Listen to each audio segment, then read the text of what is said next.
The Oklahoma Sooners defense dominates in another win, 44-0 over Kent State. And Brent Venables had some interesting things to say this week about John Mateer's availability for Oklahoma versus Texas. So, of course, we got to talk about it. We got to discuss it. We got to break it all down. Before we do that, though, as always, I want to hear from y'all. So join the discussion. Jump in the comments below. Give me your thoughts about the game. If you're new to the channel, this is where I ask you, hit that like, hit that subscribe button so you're not missing out on any content around Oklahoma football or Oklahoma recruiting. Shout out to the two guys that were sitting around me that watched the show, recognized me. One of them wanted to grab a picture. Appreciate you guys watching. If you guys are watching, jump in the comments so I can interact with you guys there. I didn't get a chance to catch your names, but it was great catching up with you guys at the game. All right. So, yeah, we're going to get to Brent Venables' comments about John Mateer here towards the end of the video. So make sure you stay for that because interesting stuff there. A little bit of gamemanship potentially, but we got to talk about this win for Oklahoma and where better place to start than the defensive side of the ball where they dominated without Jaden Jackson and Dominic Williams, two of your best defensive linemen who you got to hold out because you could for rest to get them a little bit more rested and healthy for that Texas matchup where you're definitely going to need them to put Arch in absolute living hell. But yeah, the Oklahoma Sooners defense goes out there. They finally get the shutout. They finally get the turnover that so many Oklahoma fans were excited for. They actually got two today. Got to start with Grayson Halton's scoop and score off the R. Mason strip sack. And Grayson Halton getting to eat a little bit there. And then Jaden Hardy getting the interception after you might have had some people that were not so sold on Jaden Hardy. Maybe you're still a little bit more sold on Jaden Hardy now. Jaden Hardy is going to be a great player for Oklahoma. But David Stone kind of leading that defensive unit today on the defensive line. 6 total tackles. He got credited for half of a sack. He had 2 tackles for loss. R. Mason Thomas, again, showing up at the stat sheet a big way. 6 total tackles, 1 sack, 2 tackles for loss.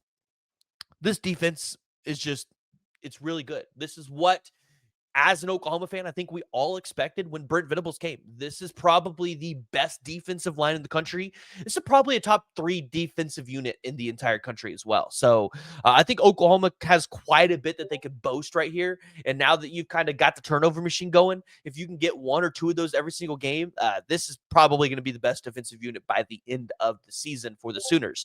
The question is can the offense continue to be as complimentary as they have been to maybe go out there and now win 10 or 11 games? Because I definitely think if we beat Texas, people are going to start having that conversation, but we'll hold that out for next week. I really was impressed with some of the young guys that we got to see on the field for Oklahoma, which, of course, not having some of those senior guys play as much as possible because, you know, obviously you want to get them some rest. You don't want any big-time injuries.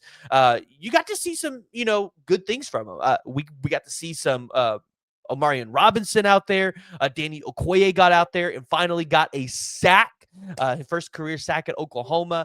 You got to see some Eli Bowen this week, getting him back out there. Devon Jordan, Michael Boganowski, obviously Reggie Powers had himself a pretty big day. So really impressed with what we have from the defense. I don't really think there's more to say from the defensive side of the ball than what we've said all season. So they got the shutout. This wasn't their lowest held yards of the year compared to what they have had. You did get 100, you did give up 153. Temple still is the lowest with 104.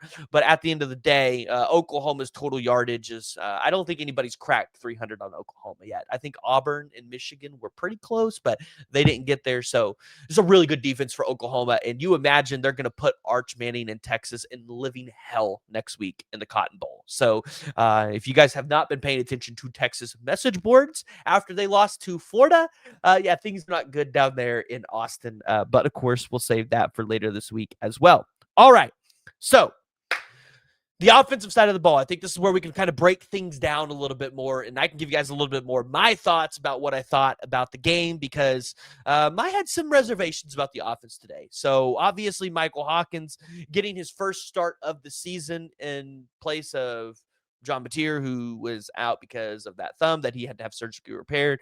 Again, we'll talk about his availability, what Brent Venables said about that towards the end of the video, so make sure you stay for that.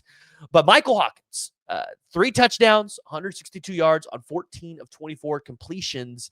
I wasn't like super impressed with Michael Hawkins. I thought he had an okay day. This is Kent State. I felt like maybe they could have passed the ball a little bit more. I did understand though, they probably wanted to get out of the game a little bit earlier. So I think it's really unfair to just be super critical of Michael Hawkins' performance. But if I had to grade it, I'd give it probably a C plus performance. I wouldn't even give it into the B category. I felt like there were multiple times where Michael Hawkins would overthrow his receivers. I felt like there were times that he was holding the ball too long. And maybe this is just all like an experience. He can kind of go through, sitting behind John Mateer a little bit longer, sit with Ben Arbuckle, learn. But I definitely gonna need to see a little bit more Michael Hawkins this season to say, hey, like this is the guy that can take the reins over if John Mateer leaves this offseason. So overall, though, he had 3 touchdowns. He didn't throw a pick today, which is really nice. I think that was one of the big things last year with Hawkins, along with Jackson Arnold, was turnovers, especially in that South Carolina game, which is what got him pulled. From the wide receivers, right? You saw Satania with 4 receptions, 75 yards, 2 touchdowns. Jaron Kanik had 2 receptions, 21 yards. He got pulled at some point. I want to say I didn't see him past the second quarter, I felt like. And he ended up somehow on the defensive side of the ball. So interestingly enough there. But we did get to see some Caden Helms and Will Huggins in the place of Jaron Kanik not being on the field, which is fine. Like I didn't want Jaron Kanik to get, any more banged up than maybe he could have been. So I'm perfectly okay with that. Caden Helms only had a 3-yard reception, but he got a touchdown out of it. So Caden Helms is now your leading touchdown receiver, your leading touchdown tight end in that tight end room, where although Jaron Kanik is still probably in the race for the Mackey Award. So interestingly enough there. But the running game, man, like if you're feeling good about the running game after this week, I feel like you should, because we got to see Torrey Blaylock go out there again, get 15 carries for 78 yards with a 5.2-yard average. That's okay. I mean, you would have liked to have seen one of these running backs get to 100 yards, but also just understanding, you're trying to get out, with as healthy as you possibly can. They weren't trying to push a bunch of runs down the throat. Jaydn Ott was the one of the only other running backs outside of Gabe Sawchuk that we saw this week. Jaydn Ott had 11 carries, 49 yards, 4.5 yards average. I felt really good about what we saw out of Jaydn Ott. It felt like he was seeing the holes really well. So, you're kind of now starting to ask yourself, like, is Jaydn Ott coming to form? And this is kind of what Brent Venables had to say about Jaydn Ott. All the time. Doesn't matter what's taking place, good or bad, in the past. Yesterday, literally just a few days ago. All that matters is what you do today. Moving forward. So you gotta die to the good, you gotta die to the bad, and when you die, you win. You're getting better, and that needs to be the focus. Learn from the getting cut, and mistakes or bad moments, things of that nature. And maybe I haven't had my opportunity, whatever that is. Nobody wants to hear it. Nobody feels bad for you. All that matters is what you do now. It was good to see him out there and doing some things that, again, what we said, answering some of the questions earlier this week. Man, he's looked good over the bye week, and he's gotten to a nice rhythm. He's run with some power and some confidence, and it's taken him a little longer, but man, it's right on time. So shout out to George Stoya over there at the Sooner Scoop for posting that on the Twitters, basically putting the quote out there that Brent Venables said. He's right on time. And you do feel like Jaydn Ott did show up right on time, right before the Texas game, kind of getting it going there. So we'll see how he looks going into next week in that Texas game. But if you're an Oklahoma fan, I think you feel really, really good with what you saw from Jaydn Ott. And, these are usually the times when we see Oklahoma get a running game going, or, are able to fix things right before a bye week before they play Texas. So really good there. Got him some reps. Maybe he's getting a little bit more confidence from that injured shoulder. Remember, we talked about that earlier in the week. Okay, so that's enough talking about Kent State. But let's talk about John Mateer's availability for Texas. So Colton Soley over on Twitter got a chance to post Brent Venables' response after he was asked about John Mateer's availability for Texas, and this is what he had to say about that. Mateer can't play. How do you feel about Hawkins playing in that? Yeah, I mean, I'm assuming he can't. Again, he has some experience playing in there last year, and really, my mindset is no different than what it was going into today.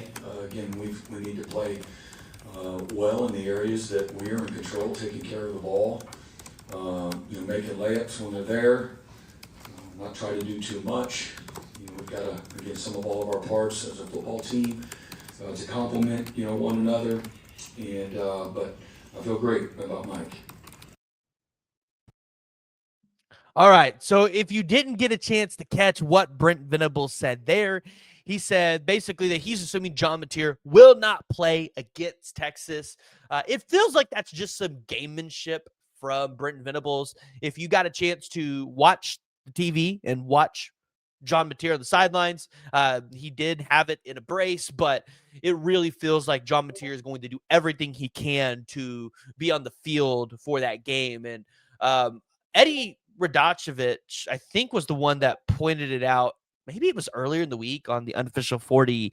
I think it was him that pointed it out. If it's not him, I apologize to whoever said this. And but he basically said that you just have to figure out whatever percentage John Mateer was before or after he was hurt in the Auburn game. What was that percentage after that play where he got hurt? Because whatever percentage that was, that's where you need to be at to have him available in the Texas game. And I 100% agree with that. If you can get John Mateer to that point, just a guy where he can pass 275 yards, 300 yards, I think that's good enough to win you the game and probably win it for you in convincing fashion. So, the good news is, if you're an Oklahoma fan, Texas has to prepare for two quarterbacks. They can't just go in preparing for John Mateer. They can't just go in preparing for Michael Hawkins. They have to prepare for both. And I think they're going to be thrown for a loop of what they're going to see. Maybe we see a little bit of two quarterback action in that game because that's something that we've definitely seen with Ben Arbuckle before. So, all right, I want to hear from y'all. Join the discussion. Jump in the comments below. Let me know your thoughts. And if you're new to the channel, make sure you hit that like and hit that subscribe button.